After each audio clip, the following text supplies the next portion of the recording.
বন্ধুরা, প্রথমেই বলে রাখি, এটা একটা সত্য ঘটনা। আমি শুধু আমার মাকে নিয়ে নোয়াখালী থাকি। আমার মা যখন রাস্তায় বাহির হয় তখন আমার এটা মনে হয় যে লোকেরা এখনই আমার মায়ের সাথে।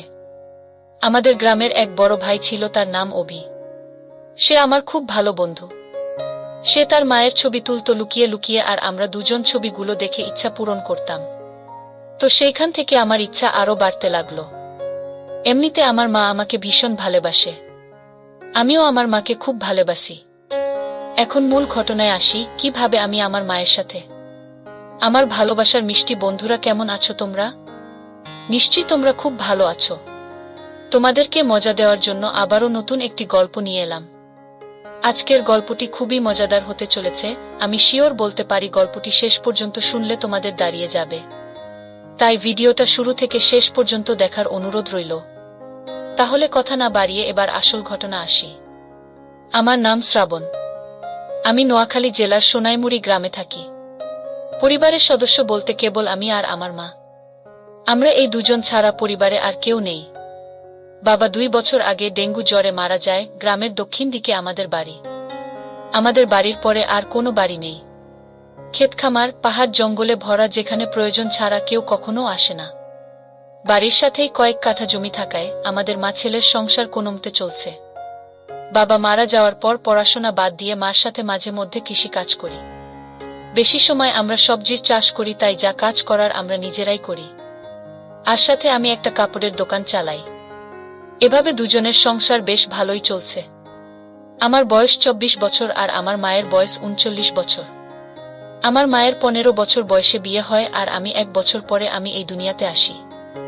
আমার গায়ের রং খুবই ফর্সা। শুনেছি নানিও নাকি ফর্সা ছিল, তাই আমার শরীরের অঙ্গের মতোই অপরূপ সুন্দরী তিনি। এমন চেহারা সুন্দরী নারী আর নেই আমাদের গ্রামে। কেউ বলবে না আমার মায়ের 24 বছরের সন্তান আছে। 18-19 বছর বয়সী বিবাহিত নারীর মতো দেখতে। মার সাথে আমার মনের প্রচণ্ড মিল রয়েছে। আমায় অনেক ভালোবাসে আমার মা। কোনোদিন একটি বকাও দেয়নি জীবনে। যাই হোক, এবার আসল ঘটনায় আসি। মাকে নিয়ে কখনো আমার মনের মধ্যে খারাপ চিন্তা ছিল না। সাধারণ মা ছেলের মতোই। তবে বয়সের সাথে সাথে নিজের বয়সের চেয়ে বড় মেয়ে ও মহিলা দেখে মনের সুপ্ত বাসনা তৈরি হতে থাকে। স্কুলে পড়ার সময় কখনো ক্লাসের মেয়েদের দেখতাম না।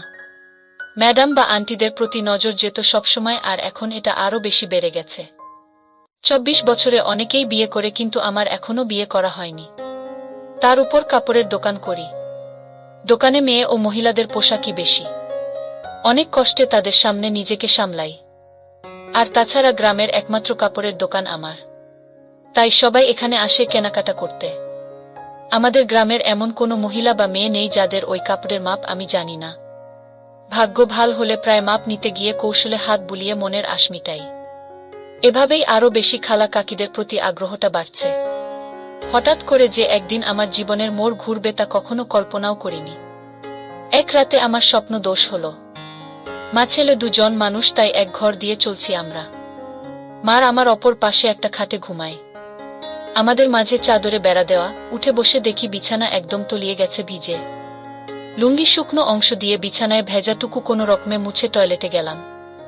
টয়লেট শেষে ঘরে ঢুকতেই হঠাৎ চোখটা মার দিকে গেল, আর চোখ আটকে গেল সেদিকে।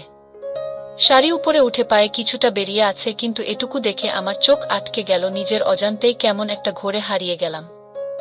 আমিও একটু এগিয়ে মার কাছে গেলাম। মা গভীর ঘুমে আছে। নিঃশ্বাসের সাথে বুকটা ওঠানামা করছে, আর আমার মনে হচ্ছে কেউ যেন আমার বুকে ঢাক পিঠাচ্ছে। মন ভরে অধীর আগ্রহে মার সৌন্দর্য উপভোগ করছি। হঠাৎ মা আডমোডা ভাঙতে লাগলো ঘুমের মাঝে। আমি দ্রুত নিজের বিছানায় এসে শুয়ে পড়ি। সারাটা রাত শুধু মার কথা ভেবেই পার করলাম। একটুকুও ঘুমাতে পারলাম না। অনেকক্ষণ পরে চোখ বুজলাম। সকালে উঠে উঠোনে গিয়ে দেখি মা গরুর দুধও দোয়াচ্ছে। আগেও দেখেছি, কিন্তু আজ চোখে পড়ল মার পিঠ অনেকটা খোলা, মসৃণ ত্বকের পিঠ দেখে সিনেমার নায়িকাও ফেল। রাতে মার সামান্য সৌন্দর্য দেখেই আমি মার প্রতি নিষিদ্ধ আকৃষ্টতা অনুভব করতে লাগলাম। এটা খারাপ বা ভালো এমন কোনো চিন্তাই মাথায় আসছে না। মার পেছনে দাঁড়িয়ে দেখে যাচ্ছি, হঠাৎ মা পিছন ফিরলে চমকে গেলাম দুজনেই। হায় হায়, মা কি বুঝে ফেলল নাকি? কিন্তু মা বলল, শ্রাবণ বাবা, ঘুম ভাঙছে তোমার? তোমাদের বলে রাখা ভালো, মা আমাকে সব সময় বাবা বলে ডাকে আর তুমি করেই বলে। যাই হোক, আমার কথা মনে হলো না যে সে বুঝেছে আমি কি করছিলাম। মা বলল, যাও মুখ ধুয়ে আসো, খাবার দিচ্ছি। মা, আজকে দুধ খাবো।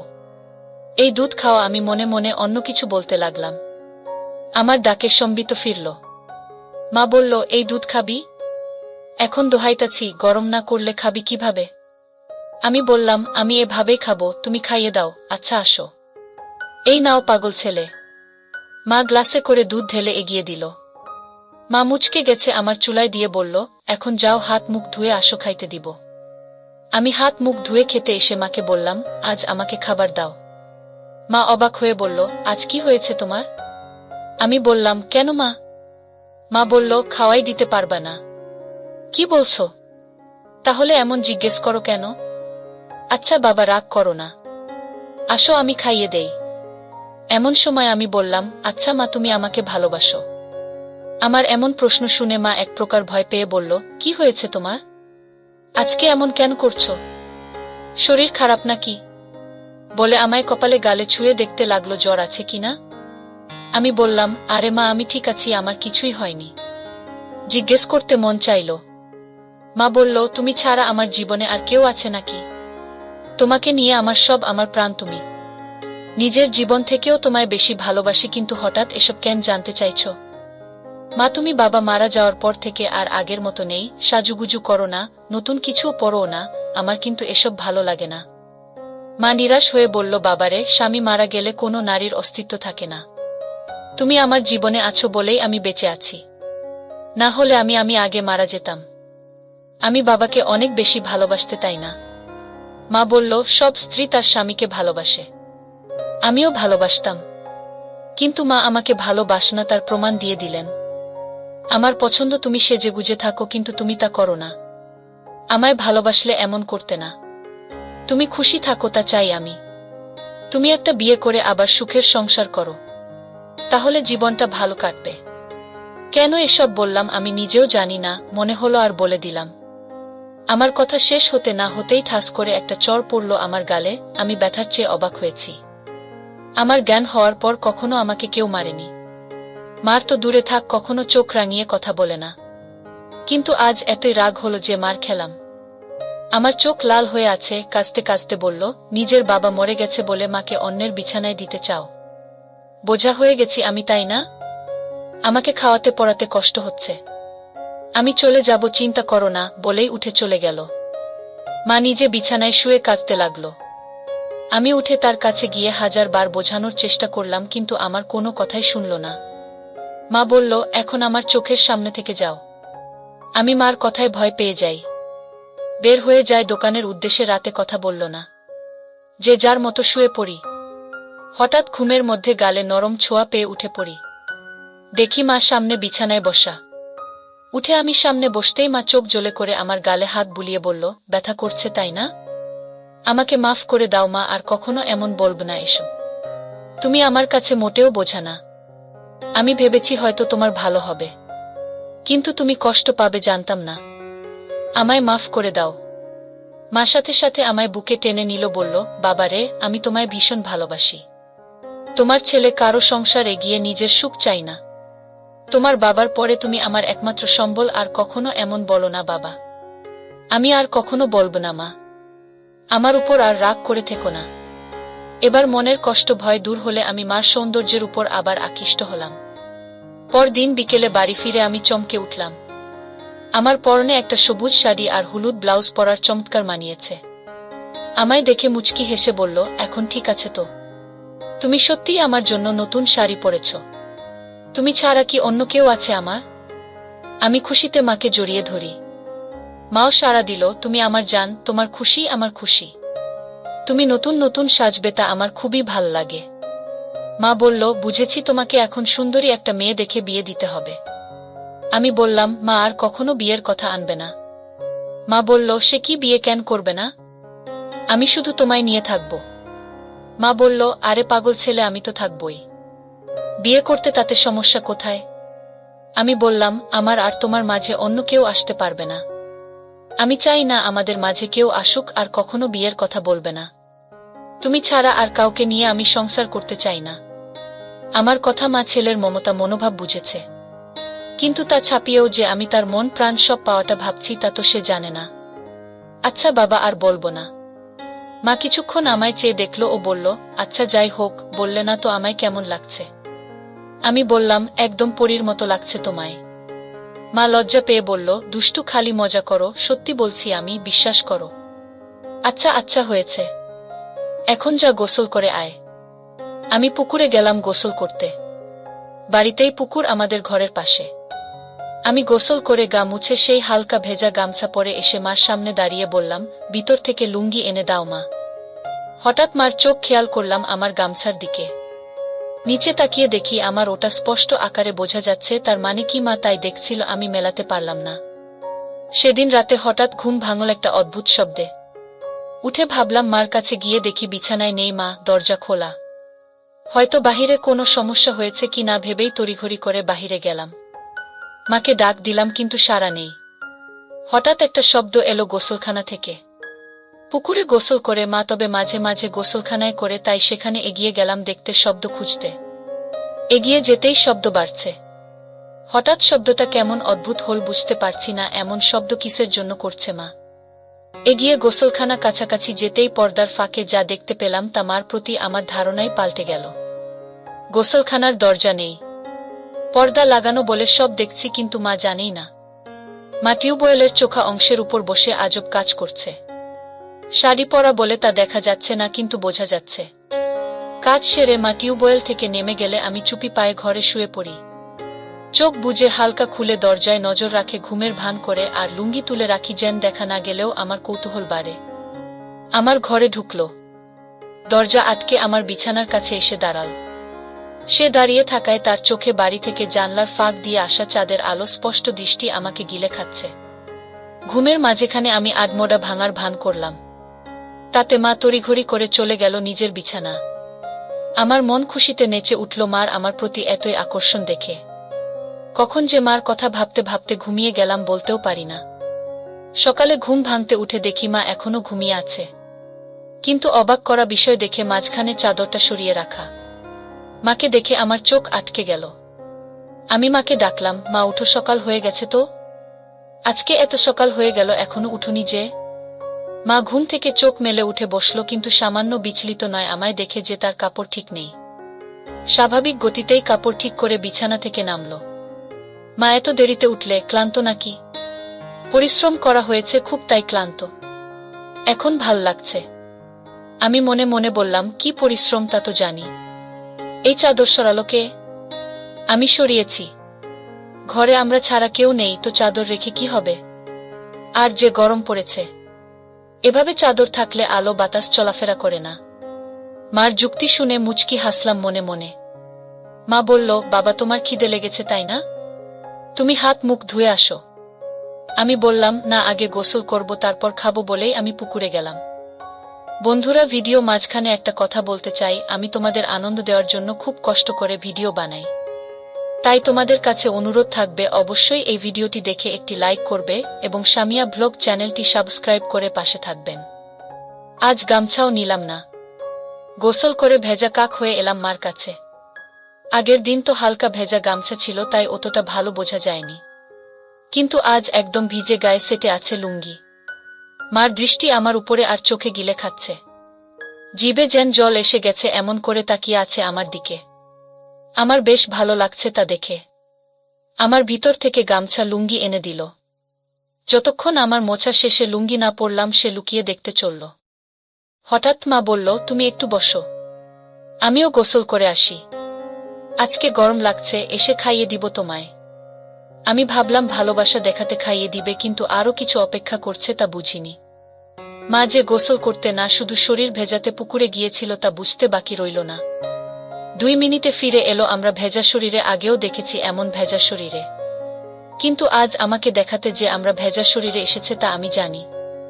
হঠাৎই মা এগিয়ে এসে বলল, বাবু আমার হুকটা খুলে দাও তো, ইস ব্লাউজটা আর চলবে না মনে হয়। আমিও সুযোগ পেয়ে বলে বসলাম, ছেলের কাপড়ের দোকান, আর তুমি কিনা পুরনো জিনিস নিয়ে পড়ে আছো। নতুন নিয়ে নাও, তাহলে তো হয়। দোকানে গিয়ে নিয়ে এসো পছন্দ করে যেটা ভালো লাগে। ইস, ছেলের দোকান তাহলে গিয়ে আনতে হবে কেন? ছেলে আনতে পারে না, কষ্ট করে বাজারে দুর্গম করবে নাকি? আমি বললাম, আচ্ছা মা, সব পাঠিয়ে দেব, তুমি পছন্দ করে নিও। ইচ্ছে করেই বললাম যেন আরো গভীরে যাওয়া যায়। মা বলল, পাঠাবে মানে? আমি ফেরিওয়ালা কাকির কাছে পাঠিয়ে দেব। মা বলল, বাহিরের মানুষের সামনে পছন্দ করতে পারবো না। আমি তো জানি না ওসব সাইজ টাইজ।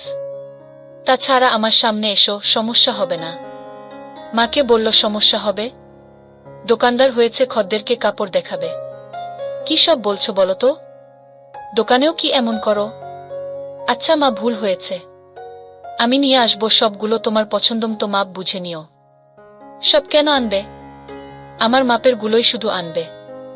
রং আমি বেছে নেব, মাপ 34, মনে থাকবে তো? আমি মার দিকে হা করে তাকিয়ে আছি। মা এতটাই আমার উপর ফিদা যে উঠে পড়ে লাজ লজ্জা সংকোচ ভুলে আমায় সব জানিয়ে দিচ্ছে। আমি প্রচণ্ড খুশি ও অবাক হলাম। সারাদিন মার কথা ভেবেই দিন পার করলাম। দোকান বন্ধ করার সময় বেছে বেছে বড় গলাওয়ালা কয়েকটা নিলাম। দোকান থেকে বের হয়ে সোজা বাসায় পৌঁছে যাই। গিয়ে দেখি মা ক্ষেতের কাজ করছে। আমিও গেলাম সেখানে, কিন্তু গা মেখে গেছে ধুলো বালি ও কাদা দিয়ে। আজ কেমন অদ্ভুত লাগছে, এমন করে কাদা মাখামাখি হয় না কখনো। বাড়ির ভিতরে ঢুকতে ঢুকতে বললাম, তুমি তো কাদা দিয়ে মেখে গেছা। শাড়ি পুরো মেখে গেছে। কি করব বলো? এক সেট হয়ে তো কাজ করা যাবে না, তাই না? আমি অবাক হয়ে গেলাম আমার কথা শুনে। আমার দিকে হুট করে তাকাতেই মা হেসে দিল। সাথে আমিও হেসে দিই। ধীরে ধীরে কেমন একটা ঘুলে মিলে যাচ্ছে দুজনে। সবজির ডালা রাখার পরে মা বলল, আমার জিনিস আনছো? আমি বললাম, আনছি মা, পরে দেখো, মাপে না হলে পাল্টা আনবো। মা বলল, মাপে হবে। বিশ্বাস আছে তোমার উপর, বলেই মুচকি হেসে চলে গেল ঘরে। আমি বাইরে দাঁড়ানো। একটু পরেই মার ডাক দিল ভিতরে। যেতে যেতে ভাবলাম মজার কিছু হবে, কিন্তু মা হতাশ করল। মা হাতে একটা হলুদ শাড়ি আর গামছা। মা বলল, তুমি একটু বসো, আমি গোসল করে আসি।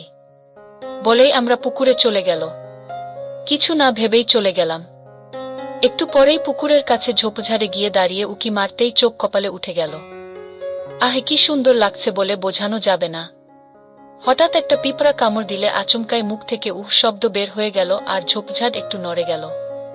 মা একটু চমকে গিয়ে এদিকে তাকালো, দেখতে লাগলো এদিকে। পরক্ষণেই আমায় অবাক করে দিয়ে মার মুখে একটা মুচকি হাসি দেখতে পেলাম। মাথায় ঢুকল না, মা কি আমায় দেখে ফেলেছে?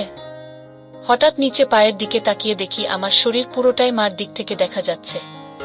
আমি প্রচণ্ড লজ্জা পেলাম ধরা পড়ে, কিন্তু মা তো আমায় ধরা পড়তে দেননি দেখে খুব ভাল লাগলো। মা এবার দেখালো কারিশমা।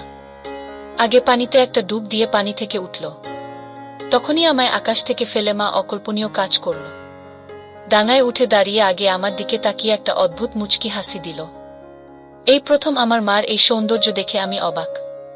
আমি দ্রুত ঘরের সামনে চলে যাই ও দরজায় বসে থাকি। তখন মা এলো, আবার অবাক করে আমার সামনে এসে দাঁড়িয়ে মুচকি হেসে বলল, খিদে লেগেছে বাবা? আমি বললাম, হ্যাঁ মা। তোমার এত সময় লাগলো যে? তুমি জানো না বুঝি? আমি বোকার মতো তাকিয়ে আছি মার চোখে। দুজনেই একটু আগে বিষয়টা জানি, কিন্তু কেউ স্বীকার করে এগোতে পারছি না। সময় নিচ্ছি, কিন্তু মা এক ধাপ এগোনো হয়ে গেছে। আমার দিকে এক প্রকার এগিয়ে এসে বলল, কি দেখছো বাবু? আমিও লজ্জা সংকোচ কাটিয়ে বলি, তোমার জন্য এনেছি, ওগুলো পরলে ভালো লাগবে। মার মুখে মারাত্মক একটা হাসি এনে বলল, কেন, এগুলো ভালো লাগে না আমায়? ভালো লাগে, কিন্তু আমি যা এনেছি তা এর চেয়েও সুন্দর মানাবে তোমায়। বেশ নজর রাখছে দেখছি আমার উপর। মা আমায় সুযোগ দিচ্ছে। আমি তা ভেস্তে দিলাম না। আমি বললাম, আমার খদ্দের তুমি, কোথায় কেমন লাগবে তা আমার দেখার দায়িত্ব। মা চোখ পাকিয়ে বলল, তাই তাহলে তো গ্রামের সব মেয়ে মহিলার দিকে দেখা হয়ে গেছে।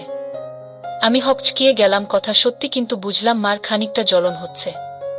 তাই আরেকটু জ্বালাতে বললাম, সবারই কি আর দেখব? যার জন্য সাধারণভাবে যা দেখা লাগে তাই দেখি। টাকা দেয় ভালো জিনিস দিতে, বুঝে শুনে ভালোটাই দিই। আমি ওকে সবার কাতারে পড়ি, আমাকেও কি টাকা দিতে হবে? আমি মুচকি হেসে বললাম, যদি খদ্দের হয়ে থাকো তাহলে দেবে টাকা। মার অধিকারে টাকা নেওয়া পাপ। তুমি কি হিসেবে চাও? ঢিল মেরেছে। এবার ঘুঘু ধরা নিজেই পড়তে চায়, তাই ঢিল নিজেই গায়ে লাগাচ্ছে। আমরা তা দেখা যাবে। তুমি বসো বলেই আমরা ভেজা শরীর নিয়ে ঘরে চলে একটা। কিন্তু দরজা খোলাই আছে, কখনো এমন করেনি। কিন্তু আজ করেছে। 2 মিনিট পরেই আমার হঠাৎ তাকে ভয় পেলাম। ভাবিনি এত তাড়াতাড়ি থাকবে। কারণ এত তাড়াতাড়ি কাপড় পরা হয় না। তাহলে ডাকলো কেন? ভিতরে আসবো? হ্যাঁ, এসো। আমি মন ফুরফুরে করে এগিয়ে ঘরে ঢুকেই চোখ জল হয়ে একটা। আমার মনে ঝড় উঠে একটা। আমার প্রতি এত সদয় দেখে আমায় নিজে থেকে দেখাচ্ছে বলে গর্বে বুকটা ভরে গেল। আমি মার সামনে গিয়ে দাঁড়িয়ে আছি। এমন সময় আমার গলায় সে বলল, কি হলো দোকানদার? ঠিকই তো এনেছে দেখছি। এতই ভালো মাপ কি করে আনলে? আমিও আমার সামনে খদ্দেরদের সাথে যেভাবে কথা বলি সেরকম বললাম, এত বছর ধরে ব্যবসা করি, জানবো না অন্যদের তো মাপ নিতে হয়? আমার লাগলো না যে। আমি তোমার কি অন্যের সাথে যাই? তুমি আমার সামনে সব সময় থাকো। আগাগোড়া সবই তো দেখা আছে। কথাটা আচমকা বলেই ফেললাম, যদিও এখনই বলতে চাইনি। কিন্তু আমার মুখে তা শুনে দুষ্টু হাসি। যাক, ভালো এনেছা। তোমার গায়ে ফিট হয়েছে তো? কোনো সমস্যা হলে বলো, অন্য মাপের আনবে তাহলে। একদম ঠিক আছে, কিন্তু একটা জিনিস বলা দরকার। কি বলো? আমার উত্তেজনা দেখে আমরা হেসে দিল মুখে হাত দিয়ে। আমিও সামনে লজ্জা পেয়ে বললাম, কি জিনিস মা? আর কোনো সমস্যা না। একদম মাতামাতি হয়েছে, কিন্তু আমার আরেকটা টাইপ করার ইচ্ছা। না তো তুমি জানোই। তবুও একবার মাপ নিয়ে নাও। আমি আমার মায়ের প্রতি এতই আহ্বান দেখে মুগ্ধ। মা তার গায়ে ছোঁয়ার সুযোগ করে দিচ্ছে। আমি এতই মুগ্ধ যে তাকিয়ে আছি। তুমি মনে হয় মাপ নেবে না? সরকার করেনি? আরে না মা, এই তো নিচ্ছি। এক প্রকার দৌড় ঝাঁপ করে ফিতা এনে আমার সামনে দাঁড়ালাম। অন্যদেরও তো স্বাভাবিকভাবেই মাপ নেই, কিন্তু আমার সামনে সে বুক ধরফর করছে। কোনো পাশ থেকে শুরু করব তাই বুঝতে পারছি না। এতই পাগল হয়েছি যে কিসের জন্য মাপ নিব তাই জিজ্ঞাসা করিনি মাকে। মা মুচকি হাসছে আমার কাণ্ড দেখে। কি হল, হাসছ কেন মা? কিসের মাপ নিবে তুমি জিজ্ঞেস করছো? ও তাই তো। কিসের? জামার। পাগল ছেলে, তুমি যে দোকান করো কিভাবে জানি না? না, এই ধরো বলেই আমার হাত দুদিকে ছড়িয়ে দিল। আমি একটু ঝুঁকে পিছন দিয়ে ফিতা এনে বুকের উপর রাখলাম। এখনো তাই করিনি। আমরা তাও বলল, আর তাই আমায় বুকে একটা কাঁপুনি হলো আর মুখে পাগলাটে একটা চাননি। আমার চাইনি দেখে মা একটু বিরক্ত হয়ে বলল, কাস্টমারদের সাথে এমন আচরণ করো তুমি? একটা মাপ নিতে এত সময় লাগে কেন? যত যাই হোক, তুমি তো মা। তাতে কি হয়েছে? কাজের জায়গায় বাহিরে হলে কি এতই স্বাভাবিকভাবে তোমায় বলতে পারতাম? তুমি নিজের পেটের সন্তান, তাও যদি এত রংচং করো। লাগবে না, যাও। বলেই আমার সরে যেতে নিলে আমি হাত ধরে বলি, আচ্ছা এসো, মাপ নিচ্ছি। কত রাগ করে গো? নয়তো কি করব? বাহিরের মানুষের কাছে গিয়ে মাপ দিব? আচ্ছা হয়েছে, এসো, হাত সরাও। মা বলল, পারব না। পারলে তুমি সরিয়ে নাও। আমার এই অভিমান অনেকটা ভাল লাগলো। আমি এবার সংকোচ কেটে গেল, তাই আমিও এগিয়ে গেলাম। বন্ধুরা, আজকের গল্পটি যদি তোমাদের ভালো লেগে থাকে তাহলে অবশ্যই ভিডিওটিতে লাইক করতে ভুলবে না।